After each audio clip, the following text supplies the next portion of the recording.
নমস্কাৰ সকলোকে আমি এমএছ কনষ্ট্ৰাকচন এণ্ড ইণ্টেৰিয়ৰ্ছৰ ফালৰ পৰা আজি এটা কনষ্ট্ৰাকচন সাইটলৈ ফিল্ড ভিজিটত আহিছিলোঁ। এই সাইটটো নগাঁৱৰ শোলমাৰীত অৱস্থিত। আপোনালোকে দেখিবলৈ পাইছে যে ইয়াত এটা G+1 প্ৰজেক্টৰ কাম চলি আছে।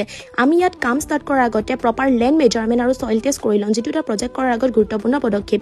এই ৰিলৰ আগৰ পাৰ্ট 1ত আপোনালোকে দেখিবলৈ পাইছে যে আমি গ্ৰাউণ্ড ফ্ল'ৰৰ কনষ্ট্ৰাকচনৰ কামখিনি দেখুৱাব ট্ৰাই কৰিছিলোঁ। তাত ডাবল কাৰ পাৰ্কিং ইনক্লুডিং এ ড্ৰয়িং কাম ডাইনিং হল আৰু এটাচ বাথৰুম প্লাছ কিটচেনৰ ফাউণ্ডেশ্যনৰ কাম ইতিমধ্যে কমপ্লিট হৈছে।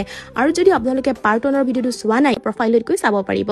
বাই দ্য ৱে আপোনালোকে চাগৈ ফাৰ্ষ্ট ফ্ল'ৰৰ ভিডিঅ' চাবৰ কাৰণে অপেক্ষা কৰি আছে নহয় জানো? বলক আজি ফাৰ্ষ্ট ফ্ল'ৰৰ কনষ্ট্ৰাকচনৰ কামবোৰ দেখুৱাওঁ।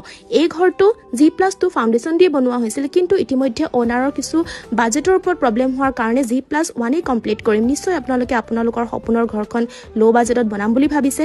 যদি ভাবিছে আমাৰ ফাৰ্মৰ ফালৰ পৰা মিস্ত্ৰীসকলৰ লগত প্ৰত্যেক ডিচিশ্যন ভালকৈ লোৱা হয়, যাতে ক্লায়েণ্টৰ বাজেটৰ লগত এক্সট্ৰা কষ্ট এড অন নহয়। সেয়েহে আমাৰ সকলো এমপ্লয়ীয়ে ৰেগুলাৰ সাইট ভিজিট কৰে, যাতে ডেডলাইনৰ আগত আপোনাৰ সপোনৰ ঘৰখন আপোনালোকক সোনকালে হেণ্ড অভাৰ কৰিব পাৰোঁ।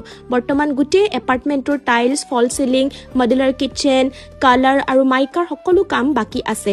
আমি অ'নাৰৰ ৰিকুইপমেণ্ট আৰু চইচৰ ওপৰত বেছ কৰি তাৰ লগত আমি আমাৰ যিখিনি অপিনিয়ন সেইখিনি দি মেটেৰিয়েলছখিনি প্ৰভাইড কৰোঁ। ৰিলছটো ভাল পালে লাইক, শ্বেয়াৰ আৰু ফ'ল' কৰিব।